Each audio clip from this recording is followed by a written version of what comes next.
Hi, ரொம்ப நாள் கழிச்சு ஒரு ஏஸ்தட்டிக் அண்ட் காமான ஒரு லாங் வீடியோ போஸ்ட் பண்ணலான்னு சொல்லிட்டு ஒரு க்ளீனிங் வீடியோ தான் எடுத்திருந்தேன்.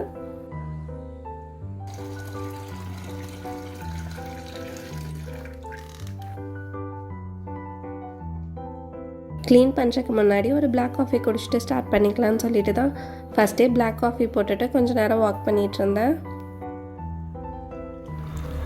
அண்ட் பாத்திரமும் சிலதெல்லாம் இருந்துச்சு. சரி, அதெல்லாம் வாஷ் பண்ணி வச்சுட்டு ஊர்லேருந்து கொண்டு வந்த திங்ஸ் எல்லாம் எடுத்து வச்சிடலாம் அப்படின்னு சொல்லிட்டு தான் அதுக்கு முன்னாடியே இருக்கிற வெசல்ஸ் எல்லாம் வாஷ் பண்ணி வச்சிட்டேன். எப்போவுமே பாத்திரம் ஃபுல்லாக சேர்ந்ததுக்கப்புறம் தான் வாஷ் பண்ணுவேன். பட் அன்றைக்கி சரி ஒரு 2-3 தான் இருக்குதுன்னு சொல்லிட்டு தான் சரி இதையும் வாஷ் பண்ணி வச்சுட்டேன், அடுத்த வேலையை பார்க்கலான்னு சொல்லிட்டு தான் வாஷ் பண்ணிகிட்டு இருந்தேன். அண்ட் அதுக்கப்புறம் க்ளீனிங் ப்ராசஸும் ஸ்டார்ட் பண்ணிவிட்டேன். அதில் ஃபஸ்ட்டே அந்த சின்ன வெங்காயம் எடுத்து வைக்கிறது தான். அதில் எந்த அளவுக்கு வெங்காயம் இருந்துச்சோ அதே குவான்டிட்டி அளவுக்கு சருகும் இருந்துச்சு. அதுவே பெரிய டஸ்ட் இருக்க மாதிரி இருந்துச்சு. லைட்டாக ஏதாச்சும் காற்றடிச்சாலும் ஃபுல்லாக பரவிட்டு இருந்துச்சு. சரி, ஃபஸ்ட்டு அதை க்ளீன் பண்ணி வச்சுருவோன்னு சொல்லிவிட்டு க்ளீன் பண்ண ஆரம்பித்தது. அது ஒரு லென்த்தி ப்ராசஸாகவே போயிட்டு இருந்துச்சு. ஸோ நான் கொஞ்சம் கட் பண்ணி போட்டுட்டேன். பார்த்திங்கனாவே தெரியும் எவ்வளோ வெங்காயம் இருக்கும் அதே குவான்டிட்டி அளவுக்கு சருகு இருந்திருக்கும். அதுக்கப்புறம் அதெல்லாம் ஃப்ரிட்ஜ் இல்லாததுனால கீழே தான் கொட்டி வச்சுருந்தோம். ஃபுல்லாக டஸ்ட்டாக இருந்துச்சு. சரி, அதெல்லாம் க்ளீன் பண்ணிவிட்டு சாக்கு போட்டு வச்சிடலான்னு சொல்லிவிட்டு கூட்ட ஆரம்பிச்சிட்டேன். கிச்சன் என்ன தான் குட்டியாக இருந்தாலும் ஒரே டைமில் க்ளீன் பண்ணுறதை விட ஒவ்வொரு பிளேஸஸாக க்ளீன் பண்ணி வச்சுக்கிட்டா இன்னுமே கொஞ்சம் ஈஸியாக இருக்க மாதிரி ஃபீல் ஆச்சு. இங்கே வந்ததுலேருந்து அப்படியே தான் அந்த சாக்கு வரைச்சி போட்டுட்ருந்தோம். திடீர்னு ஒரு நாள் க்ளீன் பண்ணலான்னு பார்த்தா ஓவர் டஸ்ட் இருந்த மாதிரி இருந்துச்சு. ஸோ ஃபுல்லாக கூட்டி விட்டுட்டு அந்த இடம் மட்டும் மாப் போட்டு விட்டுறலாம் அப்படின்னு சொல்லிட்டு தான் பிளான் பண்ணியிருந்தேன். ஸோ ஸ்பார்க்கிள் லிக்விடை யூஸ் பண்ணி அந்த ஒரு இடத்த மட்டும் நீட்டாக க்ளீன் பண்ணி விட்டுட்டேன்.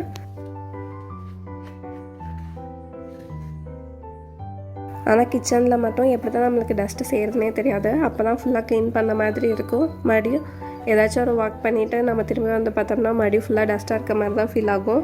ஸோ எனக்குமே அன்றைக்கி ஃபுல்லாக க்ளீன் பண்ணி முடிச்சுட்டு நெக்ஸ்ட் டே பார்க்கும்போது மறுபடியும் அப்படியே தான் இருந்த மாதிரி ஃபீல் ஆச்சு.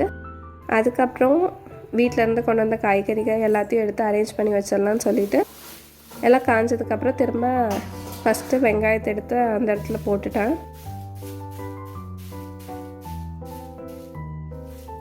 சில காய்கறிகள் பிளிங்கிட்லேயும் ஆர்டர் பண்ணி வாங்கியிருப்போம். சிலதெல்லாம் வீட்டிலேருந்து எடுத்துகிட்டு வந்தது அந்த மாதிரியும் இருக்கும். அதெல்லாம் தான் கவரில் வந்திருக்கும்.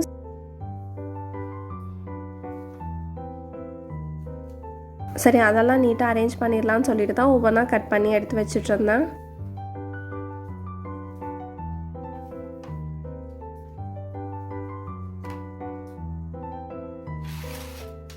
ஃப்ரிட்ஜ் இல்லாததுனால எல்லாமே குவான்டிட்டியில் கம்மியாகவே வாங்கிக்கிட்டோம். ஜஸ்ட் ஒரு 1 வீக்குக்கு வர மாதிரி. ஸோ அப்படி வாங்கி வச்சுக்கிட்டது தான் கரெக்டாக இருந்துச்சு. காலிஃப்ளவரில் மோஸ்ட்லி சில்லி போடலாம் அப்படிங்கிற மாதிரி தான் அதை வாங்கி வச்சுருந்தோம். அதுவும் மார்னிங்கும் நைட்டும் மோஸ்ட்லி டிஃபனில் போயிடுறதுனால ஆஃப்டர்நூன் மட்டும்தான் காய் சமைக்கிற மாதிரி இருக்கும். அதனால் அதுக்கு தேவையான அளவுக்கு காய்கறிகள் மட்டும் வாங்கி வச்சுக்கிட்டோம். ஸோ அப்படி தான் பொட்டேட்டோ, அதுக்கப்புறம் முள்ளங்கி, அப்புறம் வெண்டைக்காய் அது மட்டும் வாங்கி வச்சுக்கிட்டோம்.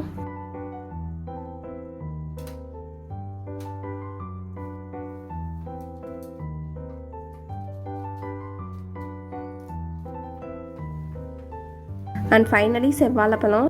ஏன்னா இங்கே கம்பேர் பண்ணும்போது பனானாஸ் எல்லாம் ஊரில் ரேட் கம்மியாக இருக்க மாதிரி ஃபீல் ஆகும். அதனால அங்கேயே அதெல்லாம் வாங்கிட்டு வந்துடுவோம்.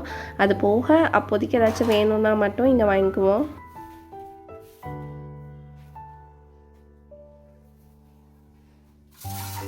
ஸோ அப்படி தான் சில காய்கறிகள்லாம் வாங்கி ஃபுல்லாக அரேஞ்ச் பண்ணியாச்சு. இதுக்கப்புறம் தான் இந்த இடமே பார்க்க கொஞ்சம் நீட்டாக இருக்க மாதிரி ஃபீல் ஆச்சு.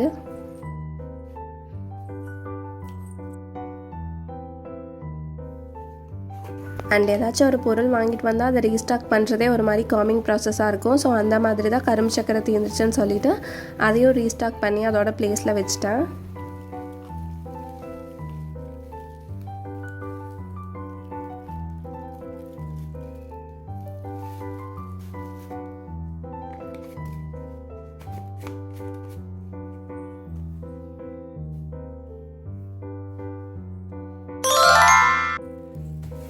அண்ட் தென் ஒரு அன்பாக்சிங் வீடியோ. இது ரொம்ப ஓல்டு வீடியோ தான். நான் ரொம்ப வருஷத்துக்கு முன்னாடி எடுத்ததுன்னே வச்சுக்கலாம். நிறையா ஸ்டேஷ்னரி ப்ராடக்ட்ஸ் வாங்கியிருந்தேன். அம்மா வந்து கடைக்கு ஸ்டேஷ்னரி ப்ராடக்ட்ஸ் வாங்கிக்க போயிருந்தப்போ நானும் சில ப்ராடக்ட்ஸ் எல்லாம் பை பண்ணியிருந்தேன். ஸோ அதோட அன்பாக்சிங் வீடியோ தான் இதில். ஃபஸ்ட் ஒன் வந்து அந்த ஆர்கனைசிங் ட்ரே தான். இது பார்க்கும்போது ரொம்ப கலர்ஃபுல்லான ஏஸ்திரிக்காக ஃபீல் ஆச்சு. சரின்னு சொல்லிவிட்டு அப்போ தான் அந்த டேபிளும் ரெடி பண்ணியிருந்தோம். அதனால் அந்த டேபிளில் வைக்க நல்லாயிருக்கும் அப்படின்னு சொல்லிட்டு தான் நான் இதை பை பண்ணியிருந்தேன்.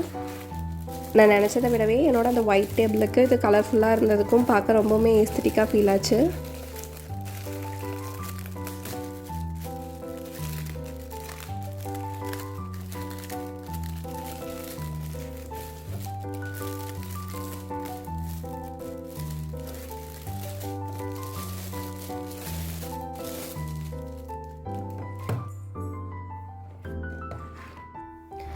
அண்ட் அதோட டாப் போர்ஷனில் ஃபுல்லாக மண்டலா டிசைன்ஸ் போட்டிருக்கோம். அதுவே ஒரு மாதிரி நல்லா இருந்தது.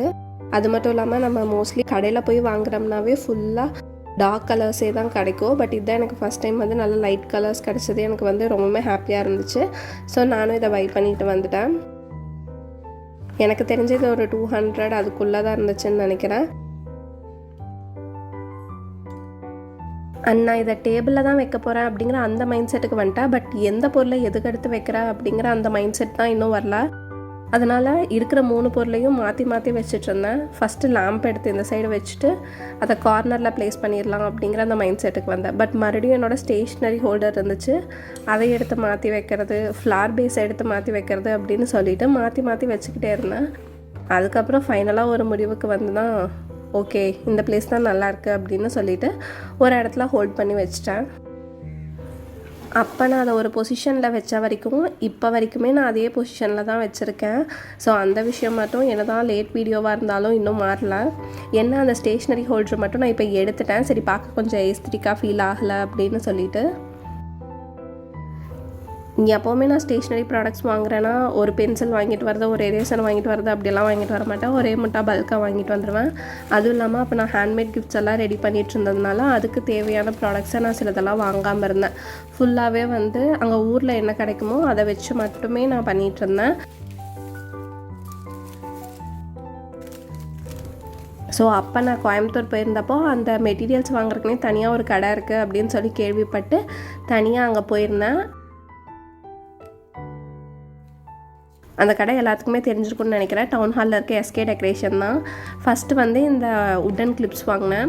இந்த உட்டன் கிளிப்ஸ் வந்து எனக்கு வந்து ஹேண்ட்மேட் கிஃப்ட்ஸ்க்கு யூஸ் பண்ணோம் அப்படிங்கிற அந்த மைண்ட் செட்டே கிடையாது. ஏன்னா இது ரொம்பவுமே க்யூட்டாக இருந்துச்சு. ஸோ ஏதாச்சும் சின்ன சின்ன ஃபோட்டோ ஃப்ரேம்ஸ் மாதிரி ரெடி பண்ணி நம்மளே வச்சுக்கலாம் அப்படிங்கிற மைண்ட் செட்டில் தான் அதை வாங்கியிருந்தேன். And then scented candles. இதை வந்து நான் இன்னுமே யூஸ் பண்ணல. சரி ஒரு நல்ல டே அன்றைக்கி யூஸ் பண்ணிக்கலாம் அப்படின்னு சொல்லிவிட்டு இப்போ ஆல்மோஸ்ட் ஒரு 2 years ஆயிருந்தாலும் இன்னும் நான் அதை அப்படியே தான் வச்சுருக்கேன். என்னோடய ஷோகேஸில் அப்படியே இருக்குது.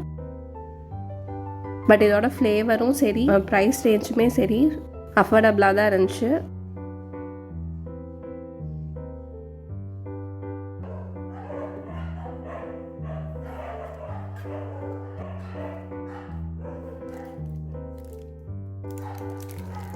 அண்ட் தென் இந்த வாஷி டேப்ஸ் மாதிரியே தேங்க்யூ கார்ட்ஸ் வந்து இருந்துச்சு. சிலது வந்து ஹார்ட் ஷேப்பில் இருந்தது.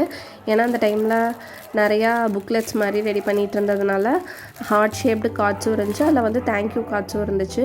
தேங்க்யூ கார்ட்ஸ் வந்து நான் ஜஸ்ட் எங்கிட்ட இருந்த பிரிண்டர் வச்சு நானாக நந்து வாட்ஸ் அப்படின்னு சொல்லிட்டு ரெடி பண்ணி அதை வந்து ஆர்டரை சேல் பண்ணும்போது உள்ளே வச்சு கொடுத்துட்ருந்தேன். இது பார்க்க இன்னும் கொஞ்சம் ப்ரொஃபஷ்னலாக இருக்கும் அப்படின்னு சொல்லி யோசிச்சுட்டு தான் இதை வாங்கியிருந்தேன். அதுவும் இல்லாமல் இதில் சில ஸ்டிக்கர்ஸுமே இருக்கிறதுனால சரி நம்ம புக்லெட்ஸுக்கும் ரெடி பண்ணிக்கலாம், இல்லை கிஃப்ட்ஸுக்குமே யூஸ் பண்ணிக்கலாம் அப்படின்னு சொல்லிட்டு தான் இது வாங்கியிருந்தேன். இது ரொம்பவுமே யூஸ்ஃபுல்லாகவும் இருந்துச்சு, ஈஸியாக ஸ்டிக் ஆகிற மாதிரியும் இருந்துச்சு. அண்ட் தென் ஒரு 3 எரேசர் வாங்கியிருந்தேன். இது ஃபுல்லாமே பீகாக் டிசைன்ஸு அண்ட் இல்லஸ்ட்ரேஷன்ஸும் சேல் பண்ணிகிட்டு இருந்ததுனால அது ஃப்ரேமில் வச்சு கொடுக்கறதுனால சரி அதில் இந்த மாதிரி ரோசஸை நம்ம இன்னும் பேஸ்ட் பண்ணால் இன்னும் கொஞ்சம் அழகாக இருக்குமோ அப்படிங்கிற மைண்ட் செட்டில் இந்த மாதிரி ரோசஸ் வாங்கியிருந்தேன். ஃபைனலி இந்த லாங் வீடியோ முடிஞ்சிச்சு. எப்போவுமே ஒரு 10 to 15 minutes ஆச்சு வீடியோ வரணும் அப்படிங்கிற அந்த மைண்ட் செட்டில் தான் போடுவேன். ஸோ இதுவுமே ஒரு 10 minutes வீடியோவாக தான் போட்டிருக்கேன். ரொம்ப நாள் கழித்து வீடியோவும் போட்டிருக்கேன். ஸோ மறக்காமல் எல்லோரும் சப்போர்ட் பண்ணுங்கள் அண்ட் தேங்க்யூ.